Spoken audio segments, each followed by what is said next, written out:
L'Happy à la famille, on se retrouve aujourd'hui pour une sorte de hors-série où je te partage les principales sources que je consulte sur internet pour mes recherches et donc particulièrement pour Afrochronique.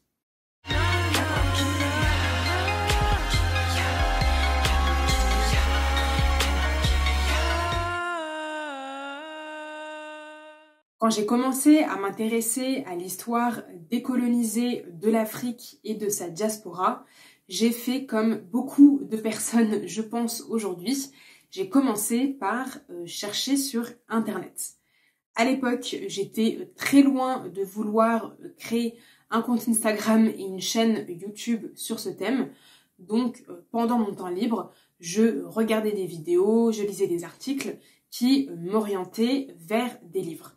Et puis, quand j'ai eu l'idée, un peu comme ça, de créer ce qui allait devenir Afrochronique, évidemment, j'ai pris mes recherches bien plus au sérieux. J'avais aussi beaucoup de temps parce que je venais de perdre mon travail et on était en plein confinement. Et quand j'ai commencé à réfléchir au contenu que j'allais proposer, pour moi, il y avait une constante qui me paraissait indispensable, c'était d'offrir un contenu accessible et fiable.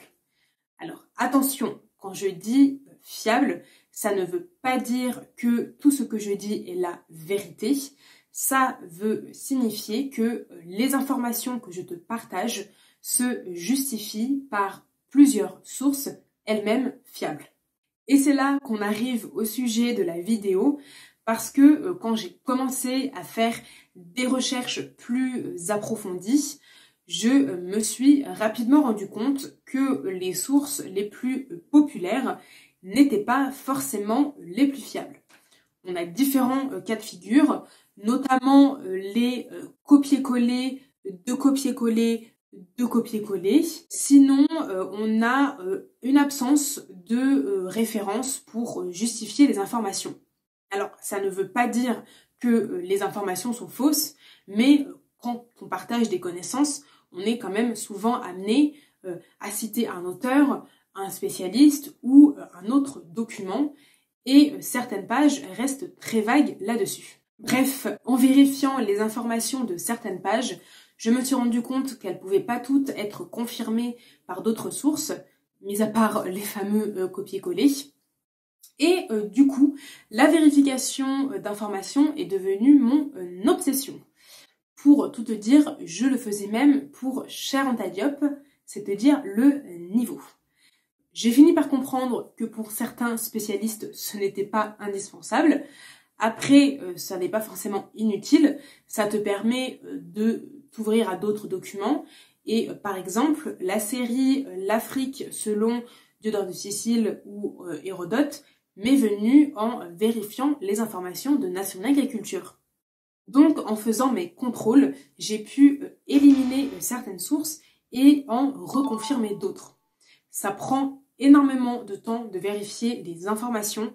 C'est pour cette raison que dans chacune de mes vidéos, je fais l'effort d'indiquer les sources en barre d'infos et j'essaye au maximum de mettre des références disponibles sur Internet pour que littéralement, tu n'aies plus qu'à cliquer pour avoir accès à une source. C'est très important pour moi de le faire. Il y a aussi un petit peu du syndrome de l'imposteur, mais ce que je veux que tu comprennes, c'est qu'il ne faut prendre aucune source d'information pour acquise. Oui, je travaille dur pour t'offrir gratuitement le contenu le plus fiable possible, mais je suis un être humain, je ne suis pas une historienne, je ne suis pas une spécialiste d'un des domaines, donc je peux me tromper. J'ai d'ailleurs un exemple là-dessus dans un épisode de l'Afrodico sur les Garvey. J'ai fait une mauvaise translittération d'un article du FBI en traduisant alien par extraterrestre alors que ça signifiait juste étranger. Cette mauvaise traduction a biaisé mon interprétation et donc potentiellement celle des personnes qui regardent la vidéo. Heureusement, il y en a plusieurs qui me l'ont signalé en commentaire. Je ne peux pas modifier directement la vidéo, mais je l'ai notifié en barre d'infos. Je me permets de le généraliser à l'ensemble des sources que je vais te présenter. Si je les consulte pour mes recherches, c'est que j'ai pu vérifier à de nombreuses reprises les informations, mais comme je l'ai déjà dit, personne n'a la vérité infuse, tout le monde a le droit à l'erreur du moment qu'on a une démarche sincère de qualité.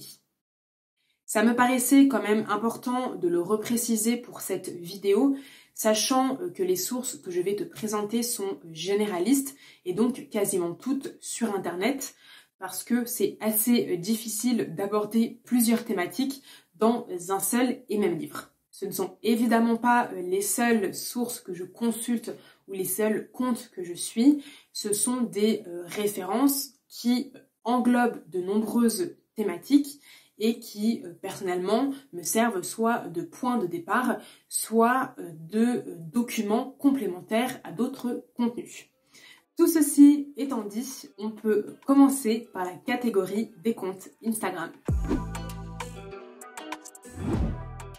J'aurais jamais cru dire ça, mais Instagram m'a éveillée sur de nombreux sujets, notamment sur ma conscience africaine. Pour rester sur ce mot, on a le bien nommé Afroconscience qui offre notamment des pistes de réflexion sur l'actualité liée à la colonisation, au racisme, aux événements qui participent à notre élévation. Karen, qui tient donc ce compte, partage aussi ses nombreuses recommandations de livres, documentaires qui peuvent t'orienter dans tes choix. Elle a sorti récemment un livre jeunesse, Les icônes de Kimia, qui présente 10 grandes figures de notre histoire. Autre compte d'éveil, Puissance Noire, qui a notamment dédié son travail à remettre sous la lumière des figures de résistance souvent oubliées. Elle propose également de nombreux débats en story. Pour ceux qui comprennent l'anglais, il y a également la page The Kraal qui traite de spiritualité, de l'Afrique ancienne et impériale, ou encore des peuples et de leur culture. Ils ont publié 2 livres sur la spiritualité qui sont très intéressants. Toujours en anglais, tu peux suivre Mr. Imhotep avec de nombreux posts Le savais-tu sur l'histoire de l'Afrique et de sa diaspora depuis l'Antiquité. Leurs posts ont le mérite d'être condensés et attractifs. Ils ont publié plusieurs livres destinés à la jeunesse, dont un traduit en français, mais je n'ai pas encore eu l'occasion de les commander. Les 2 principaux problèmes d'Instagram, c'est que ce n'est pas un moteur de recherche et que c'est aussi un réseau d'instantané où les utilisateurs préfèrent des contenus simples et rapides. Donc, c'est plutôt un format pour découvrir, entre guillemets, par hasard, des faits historiques et culturels sans rentrer dans les détails. Mais si tu as une question en particulier, c'est très compliqué de trouver tes réponses sur ce réseau. C'est pour ça que je vais maintenant te partager les sites internet que je consulte régulièrement. Pour mes recherches sur internet, ce sont les sites qui me facilitent le plus le travail, notamment par la recherche par mots-clés, qui me permet de retrouver rapidement une information que j'avais lue avant ou pour m'assurer que l'article correspond bien au point que je veux approfondir. Il y a environ 3 sites que je consulte régulièrement. Le dernier, c'est probablement celui que je choisirais si je ne devais en avoir qu'un, parce que selon moi, c'est le plus complet. Il y a d'abord le site internet Shenock. Je ne crois pas qu'il soit toujours actif. Son design est assez vieillot, mais tu peux trouver des informations complémentaires ou des résumés, notamment des travaux de Sharon Diop. Il y a également le site d'Africa Maat, l'Institut des humanités classiques africaines, cofondé par Nyosere Kalala Omotunde. Tu y trouveras des articles sur les sciences, l'histoire depuis les premiers hommes, la spiritualité et bien plus encore. Je ne sais pas pourquoi les photos des articles n'apparaissent pas, mais le site nous donne accès à des informations fiables et documentées. Tu peux aussi consulter le site internet de la très célèbre revue d'égyptologie et d'histoire africaine Ankh. En plus de catégories sur la préhistoire ou la civilisation égypto-nubienne, le module téléchargé donne accès gratuitement à des extraits de la revue papier. Linguistique, préhistoire, philosophie, antiquité, anthropologie, médonnéchère, mathématiques. Bref, rien qu'avec ce site, tu as de quoi t'occuper pendant pas mal de temps. Une astuce pour les 3 références que je viens de te donner.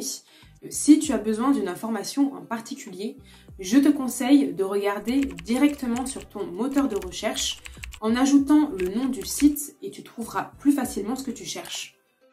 Le dernier site est celui que je consulte le plus régulièrement, c'est l'Isapo Yakama, qui signifie l'histoire de Kama, aka l'Afrique. Quand j'ai découvert ce site, ça a été la révélation pour moi. Je ne sais pas qui est à l'origine de cet immense travail, mais je ne peux dire qu'Ashanti Sana. Une nouvelle fois, tu as un large choix dans les thématiques. Le site est très bien fait, le contenu est clair, tu as les sources en bas de page et de nouveaux articles sont publiés régulièrement. Pour des contenus en anglais, je connais Blackpast et Atlanta Black Star qui traitent surtout d'actualité aux États-Unis. Je les consulte plus trop ces derniers temps, mais tu peux aussi trouver des informations intéressantes. Les sources vidéo ont l'avantage d'être plus ludiques, elles sont généralement plus attrayantes que d'autres formats et elles donnent aussi une nouvelle dynamique dans tes recherches parce que quand ça fait 3 heures que tu lis des articles sur ton ordi, ton cerveau commence à saturer. Mais ça peut aussi être très chronophage si les vidéos sont longues. Et quand il s'agit de l'histoire de l'Afrique, on a très souvent des vidéos qui peuvent durer plusieurs heures. Heures d'enrichissement, ça, il n'y a aucun doute là-dessus. Mais personnellement, quand je cherche une information, je ne peux pas me permettre à chaque fois de regarder des vidéos de 2 ou 3 heures. C'est déjà assez compliqué de publier une vidéo par semaine. Sachant que la deuxième problématique, c'est que c'est rare d'avoir le détail des sujets qui seront abordés. Donc, si tu cherches une information précise, tu n'es pas assuré de la trouver dans la vidéo.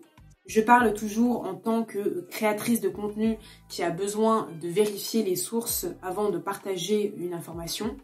C'est d'ailleurs une de mes grosses frustrations depuis Afrochronique parce que malheureusement j'ai plus le temps de me poser devant des vidéos longues, entre guillemets juste pour apprendre et non pas dans l'idée qu'il faut que je vérifie tel ou tel truc ou de regarder la vidéo juste parce que ça correspond à un contenu que je veux publier.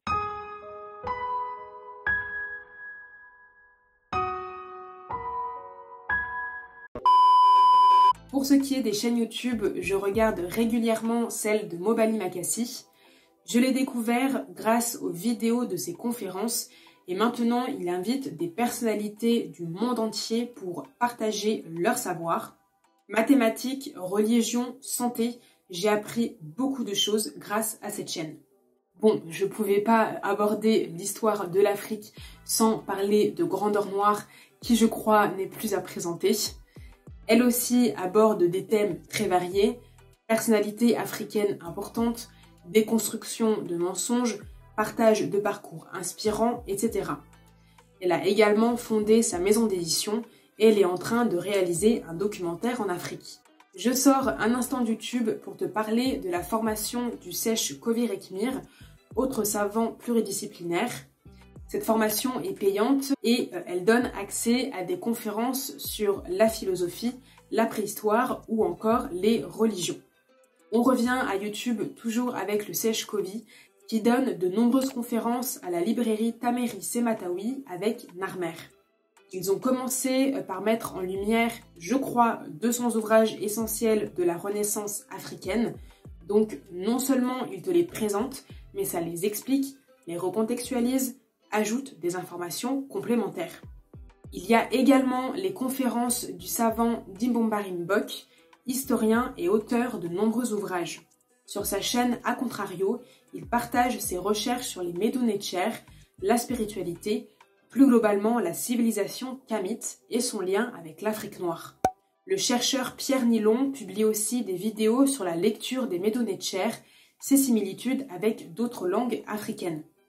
Tu peux également regarder la chaîne Pensée Kamite qui partage des connaissances précieuses sur la spiritualité, Kemet ou encore des grandes figures de notre histoire. Alors, la prochaine référence, ce n'est pas une source que je consulte régulièrement, mais je tenais à saluer la série Yovoda de la chaîne Aphrodidacte, qui est un travail exceptionnel. Encore une fois, par manque de temps, je n'ai pas pu regarder tous les épisodes, mais l'objectif en ce début d'année Kamite, c'est de pouvoir rattraper mon retard sur toutes ces chaînes. Merci beaucoup à Hervé, un grand fidèle d'Afrochronique, de m'avoir recommandé cette série. Pour ce qui est des ressources en anglais, tu as la chaîne Home Team History qui est très bien faite. Je tenais quand même à te proposer 2 références de livres, même si, comme je l'ai dit au début, c'est difficile pour un support physique fixe d'aborder autant de thématiques différentes par rapport à Internet. Il y a d'abord la collection référence l'histoire générale de l'Afrique de l'UNESCO, un ensemble de 8 volumes, mais de ce que j'ai vu, il y en a d'autres en préparation. Personnellement, je les ai en format PDF, mais tu peux les retrouver à la librairie Taméry. On resserre un peu la période historique pour ce qui est des sciences en Afrique ancienne, avec le livre La philosophie africaine de la période pharaonique de Théophile Obenga, qui est également une œuvre référence. Si tu veux en savoir plus, j'ai déjà fait une vidéo là-dessus. On arrive déjà à la fin de cet épisode hors série. J'espère que ça t'a plu et que ça t'a permis de découvrir des sources pour tes propres recherches. Si tu en as d'autres, n'hésite surtout pas à les partager en commentaire. Je pense pas que je serai la seule intéressée. En attendant la prochaine vidéo, prends soin de toi et à très vite.